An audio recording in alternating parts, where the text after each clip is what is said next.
I never thought a Saturday night playing video games could turn into one of the most awkwardly sweet moments of my life, but here we are. So picture this. I'm sprawled on my couch, controller in hand, fully ready to demolish my best friend Jake in the latest co-op zombie shooter. We've been friends for years, like the kind of friends who can trash talk and laugh for hours without it ever getting weird. Or so I thought. We'd been gaming for maybe an hour, the usual banter flying back and forth, when I noticed something a little off. Jake's hand, the one holding his controller, started inching closer and closer to my leg. At first, I chalked it up to him just getting comfortable or maybe stretching, but the longer it went on, the more my brain started doing that thing where it jumps to every possible explanation except the obvious one. Jake's this guy who's effortlessly cool, always the calm to my more anxious energy.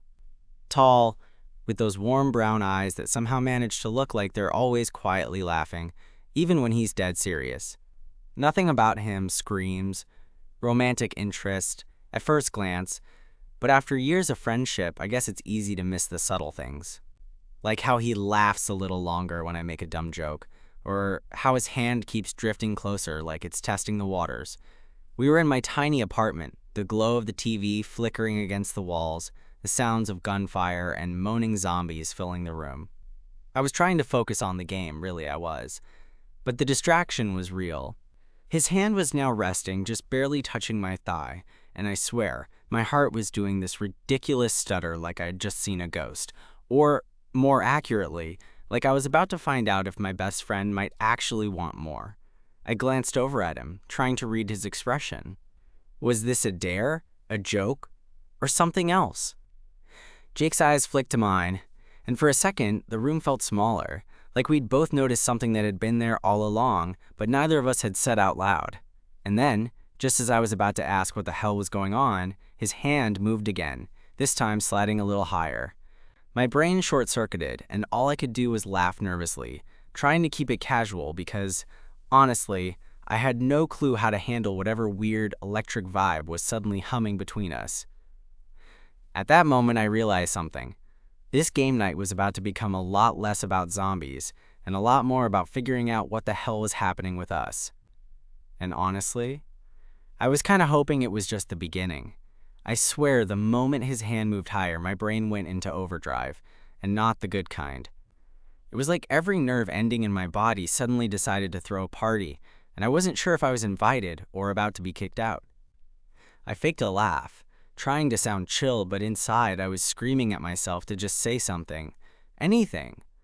So, doing okay there? I finally blurted out, my voice cracking just a bit. Jake looked at me like I'd just asked if he was an alien from another planet. Then he chuckled. This soft, genuine laugh that made my heart do this dumb little flip. Yeah, man. Sorry, I guess I'm just relaxed. Relaxed? Sure, that was the excuse, but I wasn't buying it. The way his fingertips lightly brushed the inside of my thigh was anything but casual. I was frozen for a second, caught between wanting to pull away and this strange urge to let it happen, to see where it might lead. We went back to the game, but the atmosphere had shifted. The zombies on the screen felt miles away compared to the tension sizzling between us. Jake's hand stayed put, moving slowly like it was testing boundaries, waiting for some kind of invitation or maybe just permission. I found myself zoning out, not really paying attention to the game anymore, my eyes flickering to him every now and then. Finally, unable to stand the silence, I ventured, "Jake, are you messing with me? Or is this actually happening?" He paused, controller in hand, and looked at me seriously for the first time that night. Honestly, I don't know, but I've been thinking about this for a while now. That crushed me, in the best way. I'd always suspected, but hearing it out loud made everything feel more real, more fragile. We'd spent so much time side by side, but this was new territory. Suddenly, the years of friendship felt like a thin thread holding us together, ready to snap or maybe weave something stronger. Before I could say anything, his hand slipped a little more, now resting squarely on my knee. The warmth of his touch was electric, the kind of touch that makes your skin tingle and your heart race at the same time. It wasn't just physical, it felt loaded with emotions we hadn't dared to speak. "Back up a sec," I said, needing to catch my breath. "If we're doing this, I don't want it to ruin what we have, you know? Jake nodded, like he'd been waiting for me to say that. Yeah, me too. I don't want to mess up our friendship, but I also don't want to pretend I'm not feeling this. We sat there, the game long forgotten, the room filled with this strange combination of awkwardness and hope. I realized then that maybe the best stories don't start with fireworks or big declarations. Sometimes they begin with a hand that slowly reaches out and the courage to finally meet it halfway. Okay, I said, voice soft but sure. Let's figure this out together. Jake smiled, that warm, goofy smile of his, and squeezed my knee gently. Yeah, together. After that moment, everything felt different, but in a good way. Like the air between us was charged with this quiet excitement, and suddenly, the idea of us, maybe something more than just friends, wasn't so scary. At least not entirely. We didn't jump into anything dramatic right away. Instead, we finished the game, both of us a little quieter than usual, but with this unspoken understanding hanging in the room. Jake's hand stayed close, sometimes brushing against mine, and I noticed how natural it felt to let him be near. Once the credits rolled, Jake stretched and rubbed the back of his neck, glancing at me with those warm eyes that suddenly seemed to hold new meaning. So what now? He asked, sounding a little nervous. I shrugged, grinning because, honestly, I had no clue. I guess we figure it out as we go. No pressure. Just, see where this takes us. He nodded, looking relieved. Yeah, no pressure. That's good. We sat in a comfortable silence for a minute before Jake broke it, his voice softer than before. Can I be honest? I've been scared to say anything because I didn't want to mess up what we have, but the longer I waited, the harder it got to ignore. I felt my chest tighten. Same here. I get that. I wasn't sure if you felt the same or if I was imagining things. He smiled, a little shy this time. Not imagining. Definitely not. We laughed, the tension easing as we both relaxed into this new space between us. Then Jake suggested we grab some late-night food, and I couldn't say no. It felt like the perfect excuse to keep talking, to keep discovering each other beyond the pixels and controllers. Outside, the city was quiet, the streets bathed in soft streetlight. We walked side by side, shoulders occasionally brushing, and each time it happened, my heart skipped. We didn't rush. There was no need. Every step felt like a small adventure, a chance to learn more about the person I thought I knew so well. At the corner diner, we slid into a booth and ordered way more fries than we needed. Over greasy food and bad coffee, we talked about everything. Movies, music, our weird childhood stories, and that awkward moment when our hands first touched like this. Jake said, I always thought if we ever ended up here, it'd be in some dramatic scene with music and rain. I laughed, imagining the cliché. Yeah, instead it's just us, a video game and a greasy diner. Honestly, I kind of like that better. He smiled, his eyes shining a little. Me too. That night, when I walked him to the subway, something clicked. Standing there under the flickering light, I felt this overwhelming urge to close the gap between us. I reached out, my hand finding his, and he didn't pull away. Instead, he squeezed gently. It was the simplest gesture, but it said everything. Want to hang out again soon? Like on purpose? I asked, hoping my voice didn't sound as nervous as I felt. Jake's smile was all the answer I needed. Yeah, I'd like that. As the train rolled in and he stepped onto the platform, I felt this strange mix of hope and excitement. We were stepping into the unknown, and neither of us had a map. But maybe that was okay. Maybe the best kind of love stories aren't about knowing exactly where you're going, but daring to take the first step together. I stood there a little longer, watching the train pull away, heart pounding and mind racing, with all the possibilities ahead. And honestly, I couldn't wait to see what came next.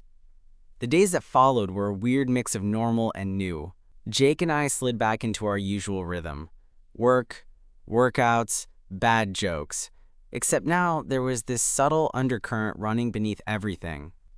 Like every time I caught his eye or our hands brushed as we passed something across the table, my chest would tighten in a way I wasn't used to. We decided to meet up again a few days later, this time at a little coffee shop near my place. Not the diner this time, but somewhere quieter, where we could actually talk without shouting over blaring music or video game sound effects. I was nervous, of course. Not about seeing him, but about what this could become. Because once you start down this road, there's no easy way back to just friends, right? Jake arrived looking like his usual laid-back self, but the way he smiled when he saw me made my heart skip. We ordered our drinks, grabbed a corner table, and just talked. No screens, no distractions. Just each other. So, he said, stirring his latte like it was some great mystery, "Have you thought about what this means?" I laughed nervously. "Every day. Mostly, I just hope I don't mess it up." He reached across the table and brushed a stray lock of hair from my forehead. "You won't. We're figuring it out. Together." That word again. Together. It felt heavier now, like a promise. I wanted to believe it, to hold on to it. Over the next few weeks, we started spending more time like this. Not just gaming or hanging out at my place, but really seeing each other in a new light. There was a time we got caught in the rain walking home and ended up laughing like idiots, soaked to the bone but grinning like kids. Or that lazy Sunday when we binge-watched movies, sharing a blanket and stealing little touches when we thought the other wasn't looking. One night, after a particularly terrible romantic comedy, Jake looked over at me and said, "You know, I never really thought about dating a guy before, but with you, it just feels right." I swallowed hard. Same here. "Yeah, me neither. But I'm glad it's you." His hand found mine again. And this time, I didn't hesitate to hold on.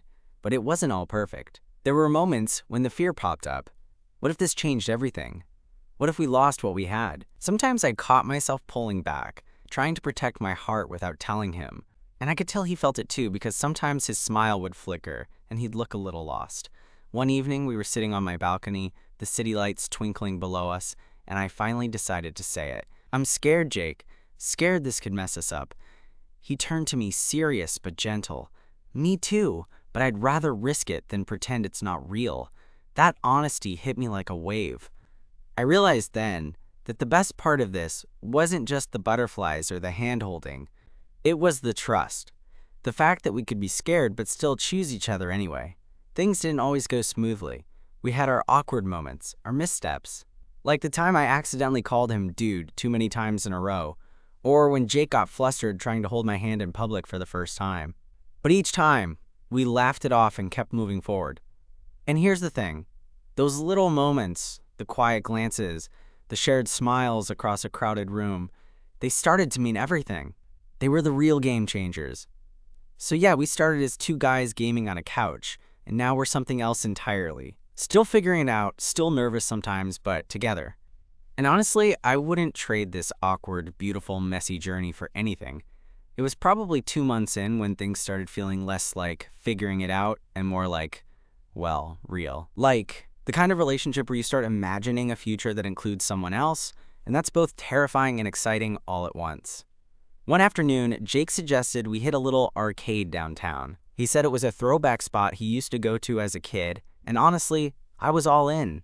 There's something about arcade lights and the hum of old machines that just makes everything feel nostalgic and new at the same time.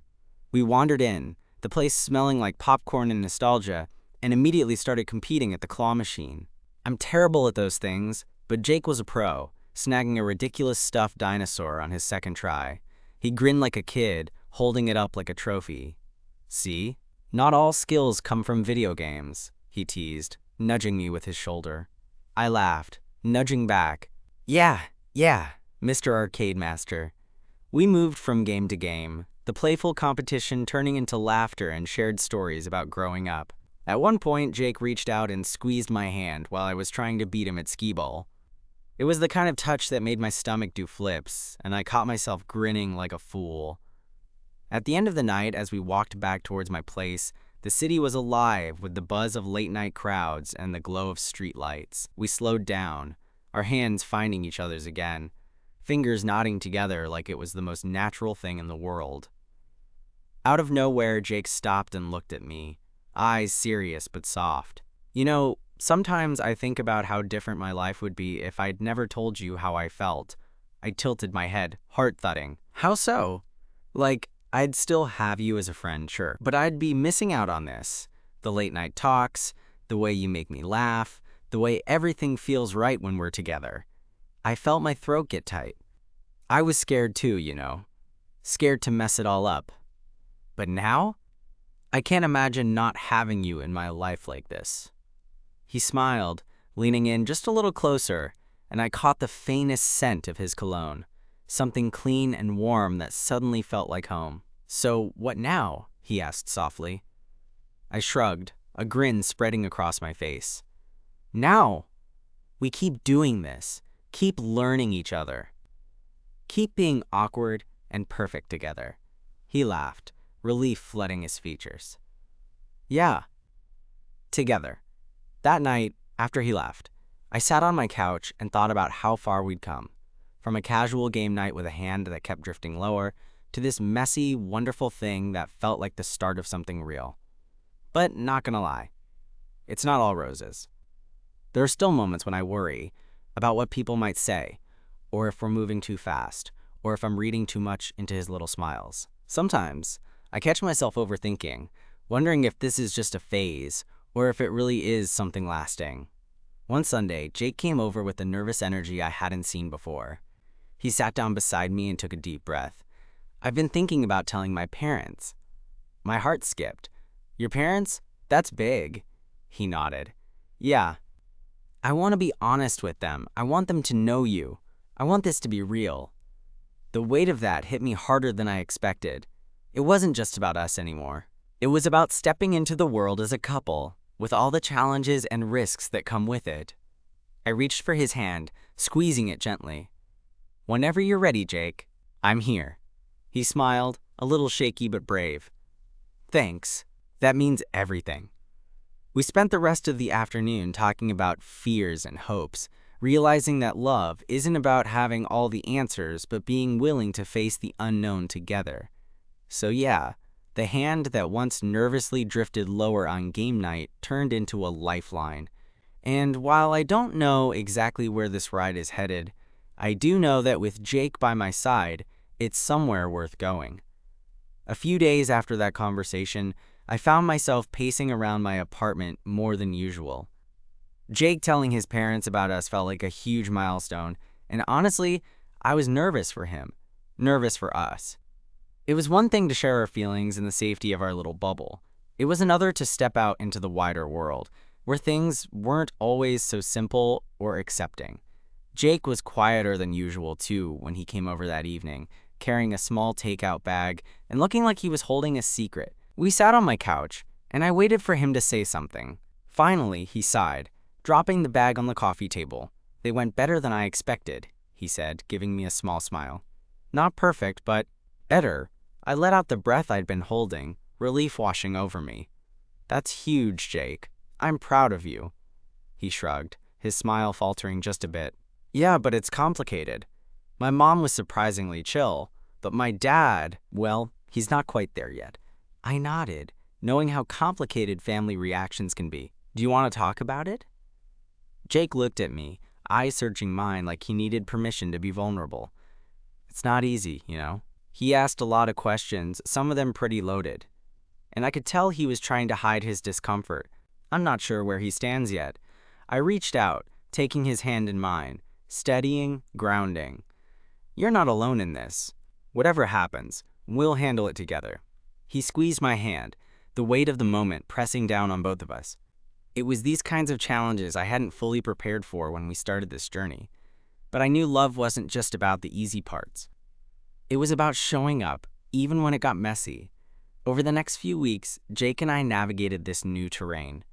There were awkward phone calls, moments of frustration, and sometimes silence when the weight of it all felt too much. But there were also victories, the small ones that mattered. A text from his mom saying she was proud of Jake, a tentative invitation for me to join them for dinner. And Jake, always steady, reminding me that progress isn't linear. One night, after a particularly tough conversation with his dad, Jake came over and we just sat together in my living room. No games, no distractions, just the two of us. I'm scared, he admitted quietly, scared that this will change everything. I pulled him close, resting my chin on his head. Change isn't always bad. Sometimes it's necessary. He looked up, hope flickering in his eyes. You really think we can make it through? I smiled. I know we can. As the weeks turned into months, our relationship grew stronger. We found comfort in routines, late-night talks, cooking dinner together, the way his hand fit perfectly in mine when we walked through the city streets. And even when things got hard, we faced it side by side. Looking back, it's crazy to think this all started with a simple game night and a hand that kept drifting lower. What began as a hesitant touch blossomed into something neither of us expected, but both desperately wanted. Life isn't perfect, and neither are we. But in the chaos and uncertainty, Jake became my constant, my best friend, my partner, my unexpected love story. And honestly, I wouldn't have it any other way. There was this night, about 3 months after Jake told his parents, that really stuck with me. Mostly because it felt like a turning point, even though nothing dramatic happened. We'd spent the evening at my place, as usual, sitting close on the couch after ordering in pizza that neither of us really wanted, but somehow ended up eating anyway. The city was buzzing outside my window, but inside it was just quiet, the kind of quiet where words float around but don't quite land. Jake was fiddling with the hem of his sleeve, looking a little restless. I could tell something was on his mind, so I nudged him. Hey, you okay? He met my eyes and smiled, but it was a small one, like he was holding back. Yeah, I'm good. Just thinking. About? He shrugged, but didn't look away. Us, where we're headed. All the future stuff. I laughed softly because, man, future stuff was terrifying. Yeah, that's the million-dollar question, right? Jake nodded, then reached over and took my hand, his fingers brushing over mine like a silent promise. I know this hasn't been easy, but I'm glad it's you. I don't want to go back to the way things were. Me neither. Neither do I. We sat there for a while, hands intertwined, the world outside fading away. Then, without thinking much, I leaned in and kissed him. It wasn't flashy or perfect. It was slow and a little messy, but it was real. When we pulled apart, Jake's grin was the brightest thing I'd seen in weeks. See? Messy but real. I teased. He chuckled, squeezing my hand. Exactly. That moment felt like a seal on all the unspoken feelings we'd been dancing around. From then on, our connection deepened in ways I hadn't expected. We kept the easy parts, gaming marathons, lazy mornings, inside jokes, but mixed in new layers of closeness that made everything feel richer. One Saturday afternoon, we went for a walk in the park near my place. The air was crisp with early fall, leaves crunching underfoot, and the usual background noise of kids playing and dogs barking. We found a bench and sat down, Jake resting his head on my shoulder. You know, he said quietly, I never thought I'd be the guy holding hands in public or telling people about us like it's no big deal. I smiled, feeling a warmth spread through me. Yeah? Well, you wear it well. He laughed, then turned to face me. I've been thinking about moving in together. I blinked, not expecting that. Oh, yeah, he said, a little sheepish now. I mean, we spend so much time at each other's places anyway. I just think it'd be easier. And honestly, I want to wake up next to you every day. My heart did the silliest little flip. That sounds perfect. We spent the rest of the afternoon talking about logistics and hopes, imagining what it'd be like to share a space, not just a couch or a bed for a night, but a real home. It felt both thrilling and terrifying. Change is scary, but this felt right. As the months passed, we navigated all the typical challenges, figuring out whose stuff goes where, negotiating who gets control of the thermostat, and that one time, Jake tried to convince me to adopt a cat even though I'm allergic. Spoiler, I gave in. But there was also a deeper comfort in waking up next to someone who knew your quirks, your fears, your dreams. One evening, after a long day, Jake surprised me with a little setup in the living room. Fairy lights strung up, a playlist of songs we both loved, and a homemade dinner that was, frankly, delicious in its imperfect way. He looked at me, eyes shining. I know we're still figuring things out, but I want you to know I'm in this for the long haul. I felt my throat tighten, this swell of emotion that was equal parts joy and relief. Me too, Jake. Me too. He reached for my hand, and I squeezed back, feeling like maybe, just maybe, the hand that once nervously drifted lower during a video game night had found its forever place. And in that small apartment filled with flickering lights and quiet music, I knew we were starting something real, a story that wasn't about perfect moments, but about choosing each other every single day. That night, the one with the fairy lights and homemade dinner, felt like a quiet milestone in our story. It wasn't about grand gestures or sweeping declarations. It was about the small, everyday moments that made this feel real and steady. Jake and I sat close, the city humming softly outside our window, and for the first time in a long time, everything felt exactly where it was supposed to be. We talked late into the night about dreams we'd never voiced before, the silly hopes and the serious fears. And somewhere between the laughter and the quiet pauses, I realized how lucky I was. Lucky to have someone who saw me, flaws and all, who held my hand through the awkward and the uncertain, and who was still here, choosing me. The thing about us is that it never felt like a fairy tale. It was a slow unfolding, a series of small steps towards something bigger. From that first accidental touch during a game night, to late-night talks and shared breakfasts, to the nervous honesty of telling his parents and the tentative plans to move in together, it all built to this steady, warm place we call home. We're not perfect. We still have moments where we clutch at uncertainty or stumble over words, but what we have is real. It's built on friendship, trust, and a quiet kind of love that doesn't need fireworks to prove itself. One evening, as we curled up on the couch with a new game queued up and the soft glow of the TV lighting the room, Jake leaned over and whispered, "Thanks for taking a chance on me." I smiled, squeezing his hand. "Thanks for being the best player on my team." And in that moment, I knew this was just the beginning of a story worth telling. A story about two guys who started with a game, a wandering hand, and a whole lot of courage to say yes when it mattered most.